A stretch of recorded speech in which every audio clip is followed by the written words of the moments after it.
from being replaced as a commentator by Paul Felder on UFC 289. Here's the real reason the UFC is doomed without Joe Rogan. To kick things off, the star commentator Joe Rogan just got hit in the face with a brutal replacement. I know, it's like a punch to the gut. Here's what I know about it so far. Ahead of UFC 289, the MMA promotion company announced that the retired lightweight powerhouse, Paul Felder, would be replacing Rogan. Now, I don't know about you, but I think the UFC must have been out of their minds to have pulled a move like this. Sure, Felder's a great guy, but he's got nothing on Rogan. Let's take a quick trip down memory lane to see what I mean. In case you didn't know, Rogan burst onto the scene as a stand-up comedian back in the late 80s and early 90s. No wonder. This guy knows how to make us laugh. But Rogan's journey didn't stop there. Oh no. With his crazy expertise in mixed martial arts, particularly his black belt in Brazilian Jiu-Jitsu, he became a prominent voice in the world of MMA, working as a color commentator for the Ultimate Fighting Championship for over 20 years. Like, his humorous and electrifying commentary during those intense fights couldn't help but turn a viewer into a straight-up fan of the guy. Now, while Joe Rogan was best known for his commentary on the UFC, did you know that he also hosted the reality show Fear Factor? Yeah, this guy's been around our TV screens for a long time. Before he was breaking down epic fights in the octagon, Rogan was guiding contestants from 2001 to 2006 through mind-bending challenges that make your heart race faster than a UFC knockout. And I'm talking really weird stuff, man. But hey, even though that show was one hell of a ride for American reality TV, it propelled Rogan into his long-lasting streak of fame. With his background in stand-up comedy and quick wit, Rogan was the perfect fit for the show. His ability to entertain the audience with sharp humor, while keeping contestants motivated and engaged, made every episode a wild and unforgettable ride.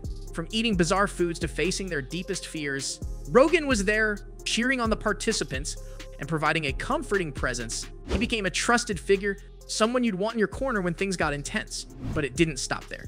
Rogan's involvement with Fear Factor showcased his versatility as an entertainer, and when he stepped into the UFC commentator's seat, he brought that same energy and charisma with him. His passion for MMA was infectious, and his extensive knowledge of the sport elevated the viewing experience to a whole new level.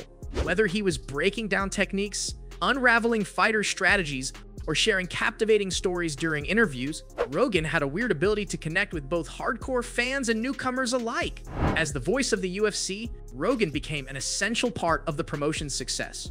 His enthusiasm and relatable persona drew audiences in, making every fight feel like a can't-miss event. And let's not forget the Rogan effect on fighter legacies. His ability to highlight the human side of the athletes and build their fan bases played a significant role in shaping the narrative surrounding the fighters. Come to think of it, some of UFC's best outputs have found fame all thanks to Rogan's commentary. And UFC decides to pay him back by practically sacking him off of the commentary team for the Vancouver event. They're lost though, because it's not just the UFC where Rogan left his mark. Through his popular podcast, he extended his influence beyond the octagon, reaching millions of listeners who may not even be die-hard fight fans. Even the commentator John Anik says the UFC would be a different place if Joe Rogan wasn't around. For the worse. And he's right, guys. Rogan's been on our screens for over 20 years with the UFC, so it's not just the fans who are deeply attached to his commentary, and John Anik proved it. It feels much bigger when he's there. There's no doubt about it. And I told the media, including MA Junkie, after the official weigh-ins for UFC 261 on Friday, like, even the best in the game are talking about how Rogan's got this quality of capturing the audience that's just his own. Anik then went on to say that, sure, there are a lot in the business who are funny, but he is the total package. There's no denying it. Couldn't have said it better myself, Anik. That said, is there a UFC without Joe Rogan? I mean, the guy's become the symbol of these MMA fights, save perhaps Dana White. But here's the kicker. Nobody knows why Rogan won't be attending the event.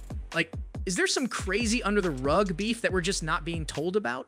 It's because the news that Rogan won't be gracing the UFC 289 pay-per-view cards got these Emma fans all confused, to say the least.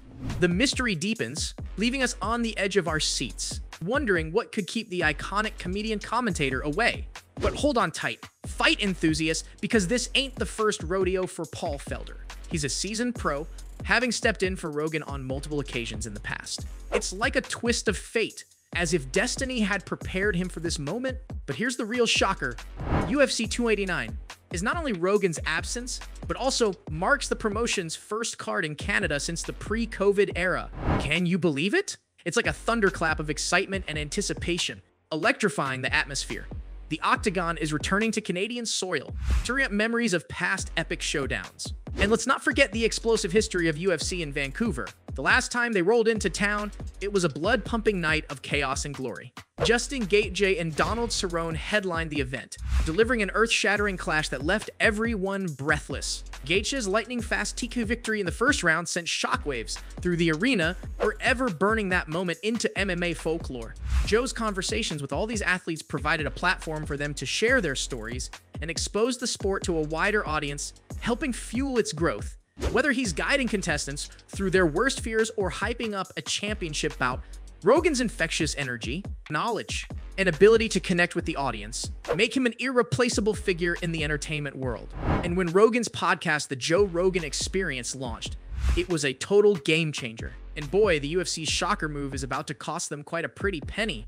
Because if they don't have Joe Rogan on, best believe they are not going to have his massive following from the podcast tune into UFC 289 either. So this podcast is just this chill, hang out and vibe kind of thing with Joe Rogan, right? And it's like kicking it with the coolest crew around. We're talking scientists, comedians, musicians, athletes, and the whole crew. They're all there dropping knowledge bombs that'll blow your mind. And Rogan's got this laid-back style man. He's genuinely curious about everything and sets the stage for some wild conversations. It's like eavesdropping on your favorite group of friends shooting the breeze. No script, no agenda, just pure unfiltered talk. They tackle it all. From the latest sci-fi tech to the juiciest political drama, Rogan's not afraid to dive into the deep end, man. He takes on the controversial and out there stuff. It's like he's your guide on an epic intellectual journey. And you're right there along for the ride. Now here's the deal. These podcasts ain't your quick fix. But trust me, once you start, you won't want to stop. It's like peeling back layers, getting inside the minds of these awesome people. And the way the UFC dismissed the guy in one of the most anticipated events in UFC history post-COVID, it was like they didn't even consider the kind of doom they were inviting on themselves. The Twitter community is ablaze with thoughts on this decision, questioning whether the UFC can even look to sustain itself if the horde of Joe Rogan fans drops out of their ratings. Because whether you're looking for inspiration, mind-blowing revelations, or just a good laugh, the Joe Rogan Experience has got your back. It's a podcast that feeds your curiosity, challenges your thoughts, and keeps you hooked. And that's exactly the vibe our boy Rogan brought to the table inside the Octagon. So whether he's cracking jokes on stage, calling the shots at a UFC event, or engaging in mind-blowing conversations, Joe Rogan is a force to be reckoned with. He's a true entertainer who's left a lasting mark on the world of comedy, MMA, and podcasting. Keep doing your thing, Rogan. We can't wait to see what you'll conquer next. And there you have it, folks. From how the company might lose their massive audience from his podcast, to being replaced as a commentator by Paul Felder on UFC 289, that was the real reason the UFC is doomed without Joe Rogan.